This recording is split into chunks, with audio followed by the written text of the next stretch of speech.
नमस्कार दोस्तों, NIUS के DLED कार्यक्रम में आपका स्वागत है। मैं डॉक्टर प्रतिभा शर्मा आज आपसे विषय पत्र 503 के शीर्षक भाषा शिक्षण में पाठ योजनाओं की विविधता विषय पर चर्चा करने जा रही हूँ। भाषा शिक्षण में पाठ योजनाओं की विविधता को देखने के लिए हमें सर्वप्रथम यह देखना होगा कि भाषा शिक्षण में पाठों को कितने रूपों में वर्गीकृत किया जा सकता है। विषय वस्तु के आधार पर, उद्देश्यों के आधार पर, संरचना के आधार पर भाषा में विषय वस्तु की विविधता होती है, पाठ की विविधता होती है। सर्वप्रथम पाठ की प्रकृति के आधार पर यदि हम पाठों की विविधता देखें, विषय वस्तु की विविधता को देखें, तो अनेक प्रकार के पाठ विषय वस्तु भाषा के अंतर्गत होती है। जैसे कथात्मक पाठ, जिसके अंतर्गत कहानी, उपन्यास को सम्मिलित किया जा सकता है। इसी प्रकार से विवरणात्मक पाठ, जिसमें लेखक के द्वारा किन्हीं चीज़ों का विवरण दिया जाता है, जैसे संस्मरण, रेखाचित्र, यात्रा वृत्तांत इत्यादि। कुछ पाठ व्याख्यात्मक प्रकृति के होते हैं, जिनमें विषय वस्तु की व्याख्या प्रस्तुत की जाती है, जैसे व्याकरण, समाचार इत्यादि। कुछ पाठों को तार्किक पाठों के अंतर्गत रखा जाता है, जैसे आलेख, डायरी इत्यादि। इनको तार्किक पाठ कहने का तात्पर्य यह है कि इन पाठों में लेखक तर्क के आधार पर अपने विचारों को प्रस्तुत करता है। वो जस्टिफाई करने की कोशिश करता है कि जो कुछ भी लिखा गया वो सत्य है। इसी प्रकार से कुछ पाठ विचारात्मक प्रकृति के होते हैं, जैसे निबंध, जो गहन पाठ के अंतर्गत भी आते हैं। व्यावहारिक पाठ भी एक प्रकार का पाठ है जो भाषा के अंतर्गत शामिल है, जिसके अंतर्गत हम व्यावहारिक जीवन से संबंधित चीज़ों को लिखना, अभिव्यक्त करना सीखते हैं, जिनमें पत्र लेखन, निमंत्रण, ईमेल इत्यादि शामिल हैं। तो प्रकृति के आधार पर बहुत प्रकार के पाठ होते हैं।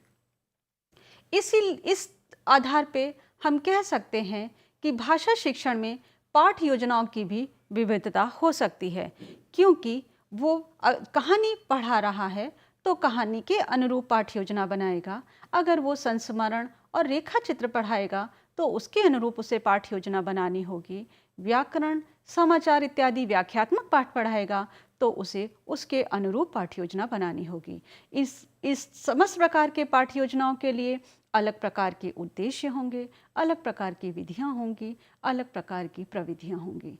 तो कहने का तात्पर्य है कि भाषा शिक्षण में क्योंकि पाठों की विविधता होती है, प्रकृति के आधार पर विविध प्रकार की विषय वस्तु होती है, तो इसलिए पाठ का स्वरूप भी विविधता लिए होता है। दोस्तों, संरचना के आधार पर भी भाषा शिक्षण में अनेक प्रकार के पाठ हो सकते हैं, जिसमें मुख्यतः दो हैं, दैनिक पाठ योजना और इकाई पाठ योजना। दैनिक पाठ योजना को हम अल्पकालीन पाठ योजना भी कह सकते हैं और इकाई पाठ योजना को हम दीर्घकालीन पाठ योजना भी कह सकते हैं। दैनिक पाठ योजना या अल्पकालीन पाठ योजना एक दिन के एक दिवस की योजना से संबंधित है, एक दिवस के पाठ से संबंधित है, जबकि इकाई पाठ योजना और दीर्घकालीन पाठ योजना एक से अधिक दिनों के लिए की जाने वाली योजना है, जिसमें पूरे एक अभ्यास को या एक पूरे अध्याय को अनेक इकाइयों में बांटकर पढ़ाया जाता है और इसमें एक दिन से ज़्यादा दिनों का समय लगता है। अल्पकालीन पाठ योजना के अंतर्गत हम पत्र लेखन, भाषण लेखन, निमंत्रण, विज्ञापन, पोस्टर, ईमेल इत्यादि को शामिल कर सकते हैं।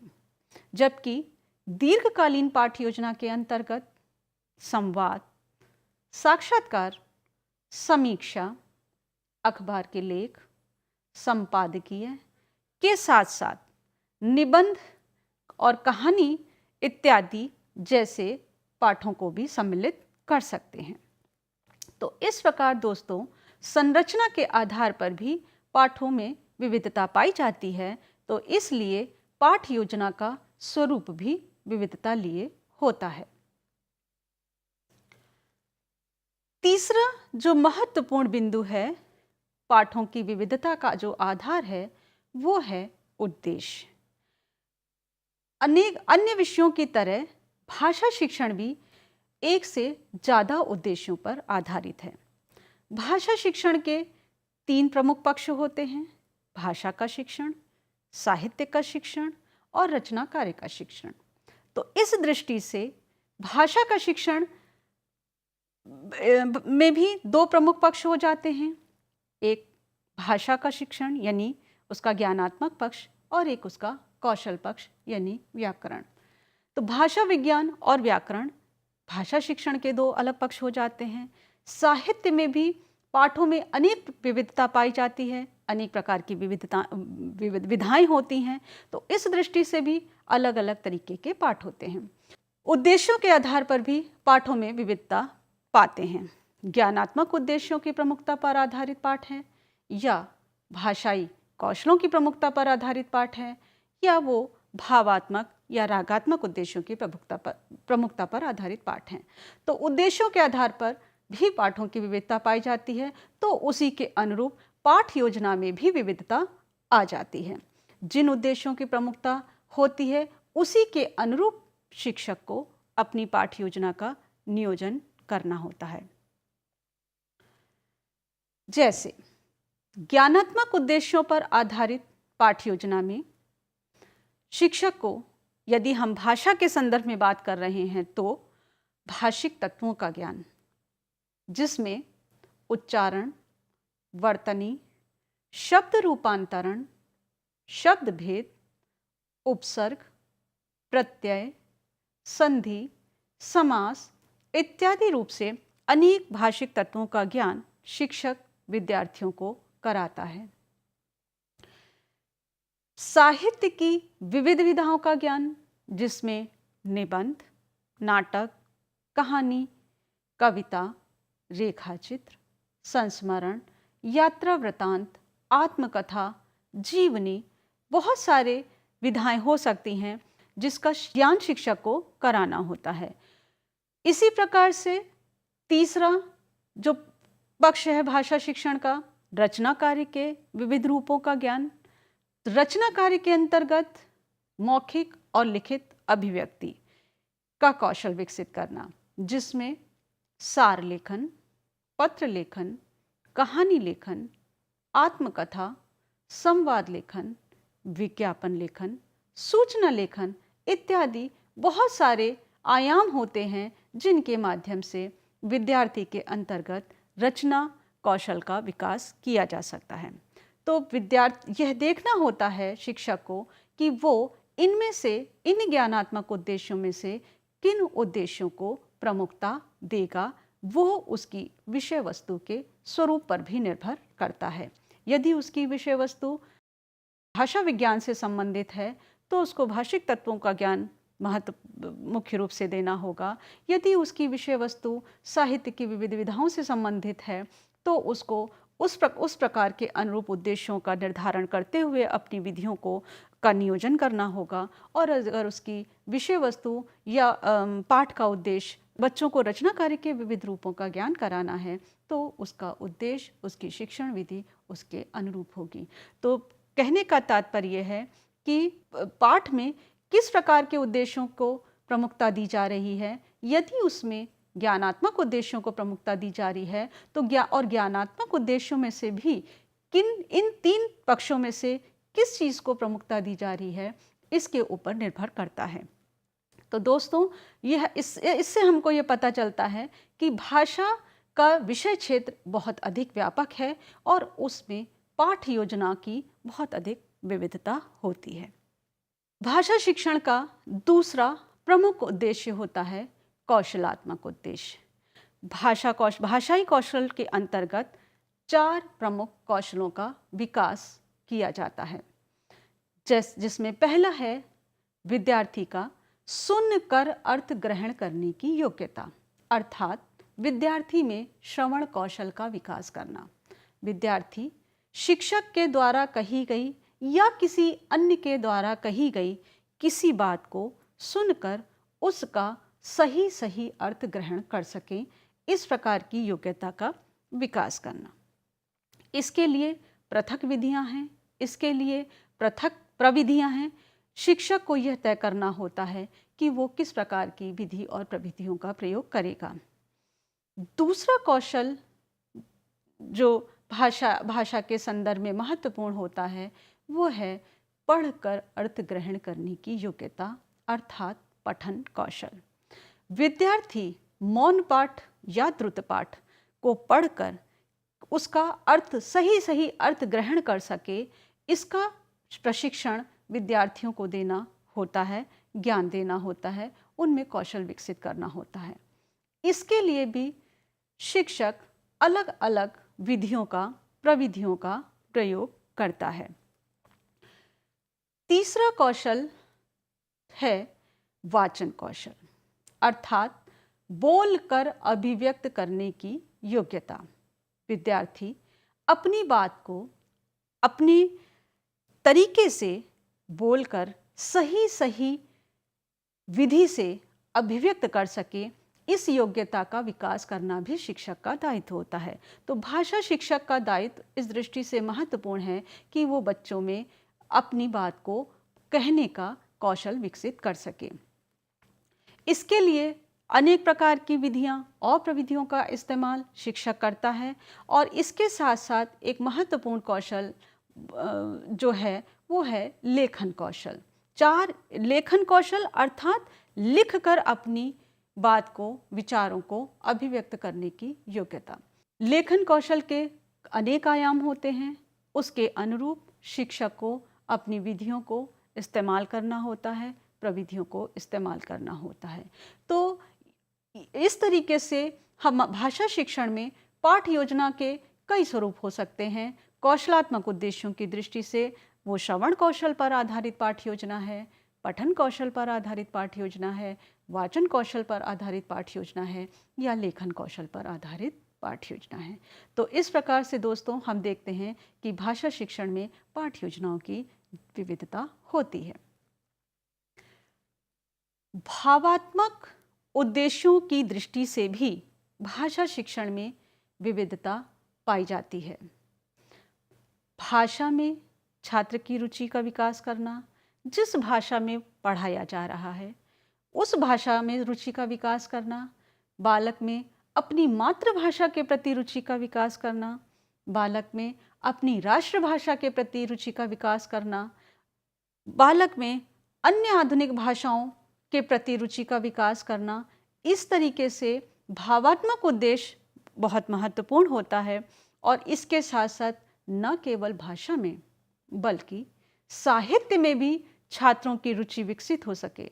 दोस्तों, हम प्रायः देखते हैं आज के बालक बालिका साहित्य अध्ययन में रुचि नहीं रखते, बुक रीडिंग में रुचि नहीं रखते।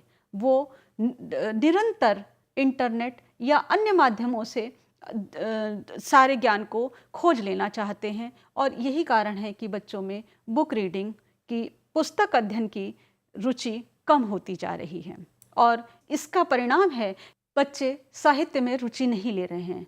तो उनकी इस अरुचि को किस प्रकार से शिक्षक रुचि में परिवर्तित करे कि बच्चे साहित्य के अध्ययन में पर्याप्त रुचि लें, अपने देश के साहित्य में, अपनी भाषा के साहित्य में रुचि लें और न केवल अपनी भाषा बल्कि विदेशी साहित्य में जो अच्छा साहित्य है, जो सृजनात्मक साहित्य है, रचनात्मक साहित्य है, उसके अध्ययन में भी रुचि ले सकें। इसका भी विकास उसको करना होता है।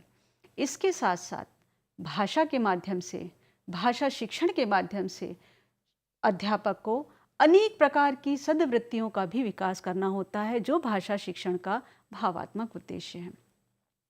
ये सद्वृत्तियाँ अपने साहित्य के प्रति प्रेम, अपने देश के प्रति प्रेम, उनमें सहृदयता, संवेदनशीलता, श्रद्धा, स्नेह, अनेक प्रकार के मानवीय मूल्यों का विकास, अनेक प्रकार के सामाजिक मूल्यों का विकास, नैतिक मूल्यों का विकास, नागरिक मूल्यों का विकास, मानवीय मूल्यों का विकास, इन समस्त सद्वृत्तियों का विकास करना भाषा शिक्षण के भावात्मक उद्देश्यों पर आधारित है। तो अध्यापक को अपनी पाठ्य योजना का निर्धारण करने से पहले या पाठ्य योजना का निर्धारण करते समय इन चीज़ों का ध्यान रखना होगा कि वो किस प्रकार से बालक में सद्वृत्तियों का विकास कर सकता है। तो अगर उसका उद्देश्य साहित्य, छात्रों में साहित्य प्रेम जागृत करना है, तो वो उस प्रकार से अपनी पाठ्य योजना की विषय वस्तु तय करेगा और उसी प्रकार से अपनी शिक्षण विधियों का भी निर्धारण करेगा। देश प्रेम के लिए वो उस प्रकार से अपनी विषय वस्तु का चयन करके और छात्रों में उस प्रवृत्ति को जागृत करने का प्रयास करेगा। तो दोस्तों, भावात्मक उद्देश्यों पर आधारित यदि पाठ्य योजना है तो उसमें भी शिक्षक को बहुत सारी चीज़ों का ध्यान रखना होता है और उसी के अनुरूप अपनी पाठ्य योजना को दिशा निर्देश देना होता है। तो दोस्तों, आज हमने देखा कि किस प्रकार से भाषा शिक्षण में पाठ्य योजनाओं की विविधता है। अनेक प्रकार की पाठ्य योजनाएं यहाँ हो सकती हैं। पाठों के अनुरूप हम ये देखते हैं कविता शिक्षण की पाठ्य योजना, निबंध शिक्षण की पाठ्य योजना, पठन कौशल शिक्षण की पाठ्य योजना, लेखन कौशल शिक्षण की पाठ्य योजना।